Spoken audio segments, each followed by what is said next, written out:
What's going on, everybody? I hope you're doing well. I hope you're having an awesome day whenever you're watching this. Guys, listen up. In today's video, we are going to be talking about the AFCON final. Now, listen, I know I want to apologize. I'm a bit late to this video, but still, I wanted to bring this out to you guys, give my thoughts, give my opinions, obviously, because I have been making videos on the AFCON, South Africa's run, and I think they're premature, in my opinion. They exit from the AFCON, unfortunately, which to me was a surprise, like I said in my video. But nonetheless, I said we're going to be watching the final, of course, and it featured Senegal and Morocco. Now, these are two heavyweight African teams, and I think they might be the strongest teams in Africa. So I think I will be honest, though, I think my money was on Morocco to win this. I was excited to see who was going to qualify for the final. Nigeria obviously was a favorite, but they didn't make it. And then we've got the Senegal and Morocco matchup, of course. So anyway, let's get into the final, okay? Because there was some massive controversy. I know the big thing everybody was talking about was the penalty call, the referee decision, the VAR decision,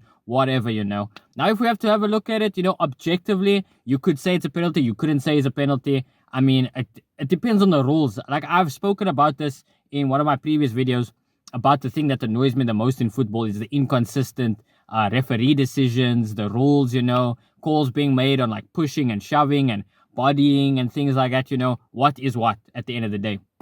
And for me, what it comes down to at the end of the day is when it happened, like in the final minutes of the final stoppage time, for a penalty to happen then, I mean, it's so nerve-wracking. And I mean, for the final moments, to come down to a penalty, Morocco has to take a penalty. I think Brahim Diaz, the game's on the line right there, and he does a Panenka, which happens to fall a bit short. I mean, it wasn't even like subtle. I don't know, because it looks like the keeper was about to fall over, and then he just recovered and he caught the ball, and it was such a weird penalty. There was such a huge build-up as well. Players walking off the pitch, disgusted at the call at the end of the day, because a lot of these calls, that we see where players get pushed over, where they get like, shoulder barged, you could say, off the ball and things like that. Sometimes they don't get called, sometimes they do. And it's up to the discretion, of the referee on the day or whatever. So a lot of people were talking about match fixing. Now, I know match fixing is a big thing, referees getting paid on the side, under the table payments, it's what have you, You guys, let me know your opinion. Do you believe that is a thing, that is happening, can happen? Obviously there has been numerous cases, about different clubs and different players being, bribed, and they've accepted fees and stuff like that.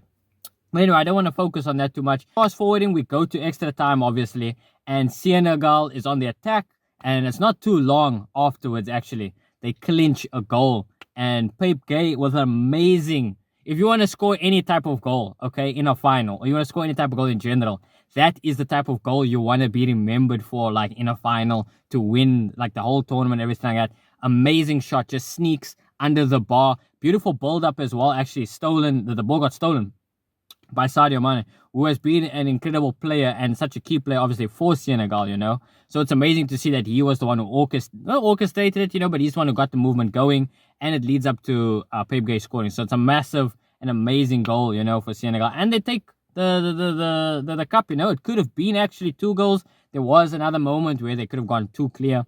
But I think Morocco might have just had a little bit of head loss, from missing the penalty. Because when you have an opportunity like that at the end of a game, stoppage time or whenever, towards the end of a game, and you've got the chance to seal it, I mean, you've got to take it, and unfortunately things just didn't go their way.